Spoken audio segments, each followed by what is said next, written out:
Beberapa negara di dunia memiliki angkatan bersenjata yang kecil, baik karena alasan geografis, kebijakan politik, maupun strategi pertahanan yang mereka terapkan. Negara-negara ini cenderung memiliki militer yang kecil dibandingkan dengan negara-negara besar. Namun, situasi ini tidak selalu berarti mereka rentan terhadap ancaman luar. Beberapa di antaranya mengandalkan perjanjian pertahanan dengan negara lain atau fokus pada diplomasi untuk menjaga keamanan mereka. Salah satu alasan utama mengapa beberapa negara memiliki jumlah tentara yang sedikit adalah ukuran geografis dan populasi yang terbatas. Negara-negara kecil seperti Monaco dan San Marino tidak memiliki kebutuhan untuk membentuk angkatan bersenjata besar karena ukuran wilayahnya yang sangat kecil, serta jumlah penduduk yang sedikit.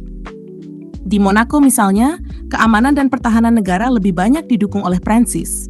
Sementara di San Marino, kepolisian lokal sudah cukup untuk menjaga ketertiban internal, sehingga tidak ada angkatan militer resmi. Di sisi lain, negara-negara yang terkenal damai dan netral seperti Swiss dan Liechtenstein juga memiliki angkatan militer yang kecil.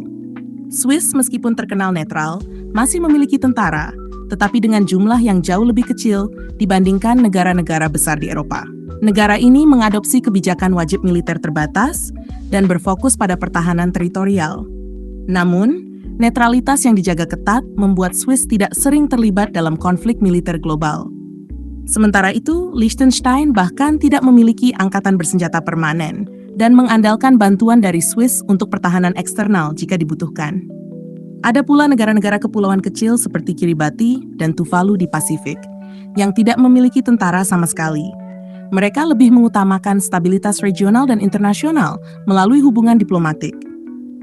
Ancaman militer eksternal terhadap negara-negara ini dianggap rendah, dan keamanan domestik biasanya dijaga oleh polisi.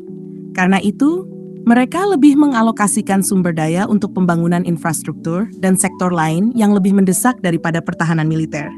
Selain itu, kebijakan politik juga berperan dalam pembentukan angkatan militer yang kecil.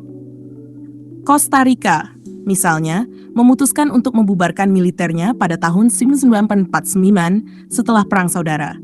Negara ini memilih untuk berfokus pada pembangunan sosial dan pendidikan daripada menghabiskan anggaran negara untuk pertahanan. Hingga saat ini, Costa Rica mengandalkan polisi untuk keamanan internal dan hubungan diplomatik untuk pertahanan eksternal, serta memiliki reputasi sebagai salah satu negara paling stabil dan damai di kawasan Amerika Tengah. Keberadaan tentara yang sedikit atau bahkan tidak ada sama sekali tidak berarti negara-negara ini tidak mampu mempertahankan diri. Sebaliknya, mereka sering mengandalkan diplomasi, kerjasama internasional, dan aliansi pertahanan untuk menjaga stabilitas dan keamanan. Strategi ini memungkinkan negara-negara tersebut untuk mengalokasikan sumber daya yang lebih besar pada sektor lain seperti kesehatan, pendidikan, dan kesejahteraan sosial, yang pada akhirnya juga berkontribusi pada keamanan nasional dalam jangka panjang.